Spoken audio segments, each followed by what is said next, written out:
and gatherings. But while many closed shops and waited out the pandemic, some self-taught entrepreneurs took advantage of demand for other goods to venture into new lines of business. On this week's episode of Women in Business, Vivian Wandera spoke to one such entrepreneur who ventured into pastry business. Take a look.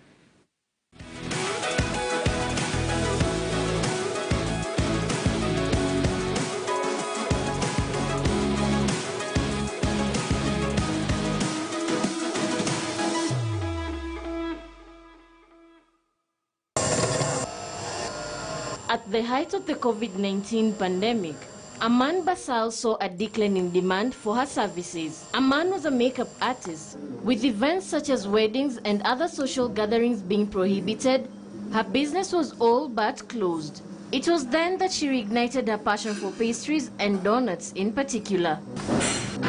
I started this business last year, October, and I'm an undergraduate who has experience in the creative arts industry, which I was thankfully able to transfer into the creativity that I can do now. So how did the idea for Tamu Doughnutery come about? I had no idea I would get into this because I did finish my A-levels in the UK and came back. I did a gap year and decided to get into beauty because I enjoyed that as well. But because of COVID, unfortunately, it wasn't a career that any makeup artist could go forward with due to face mask and distancing. So then I decided to get into the kitchen and pursue a hobby and hopefully turn it into a career, and it did happen to work out. It was, however, not all easygoing. As Aman had no prior experience in making pastries, she is a self-taught entrepreneur. It happened during lockdown, like most people have moved into baking and being in the kitchen. So I always had a passion of baking behind me, which I didn't pursue because I didn't want to take it up as a career. It was just a hobby. But I thought that I would give it a go. So when I did start Tamu, I went for not only donuts, but there was other items like cookie dough truffles and lemon zest cookies, which all kicked off on a good note and everyone enjoyed them. But then I later decided to specialize in donuts. Is this what you always wanted to do?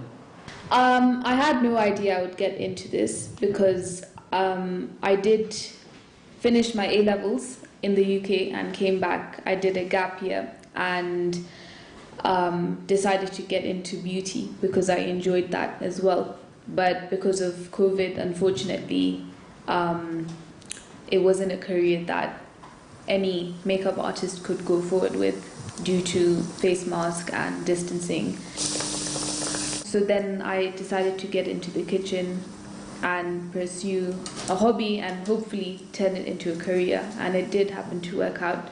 So I do feel like I was able to turn my creative side into another aspect of probably food, because if you look at it from the makeup point of view, that is being creative as well. So I was able to use that creativity into food as well. So many people assume starting a business is easy, especially if the business is home-based. So how much was your initial investment into your business?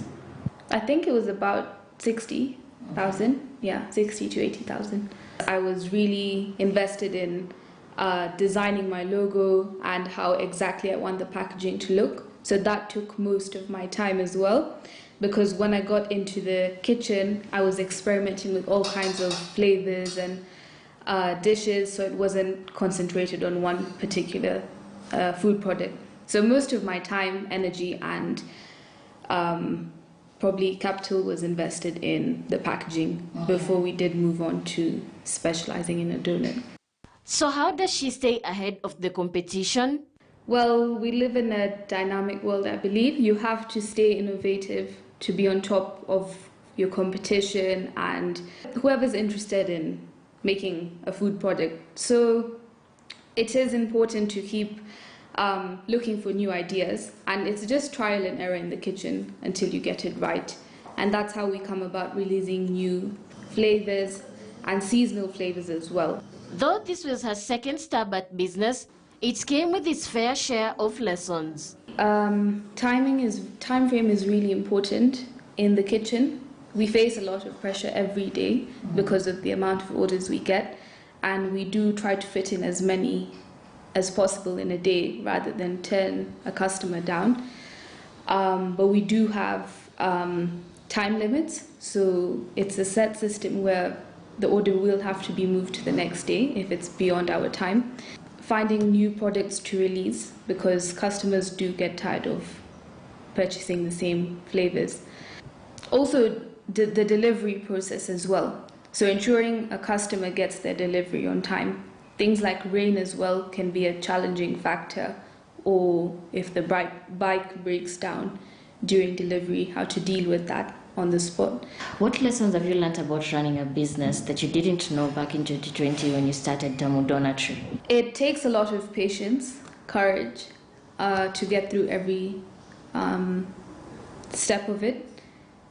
Things don't happen overnight, and to just be ready for the unexpected, because things come your way every day that you have to deal with. So how many donuts do you make in a day, and what do you do with the ones that don't get sold? We do have an estimated figure for donuts which are going to be sold every day or every week. We do about 200 donuts a day. That's on a very good day.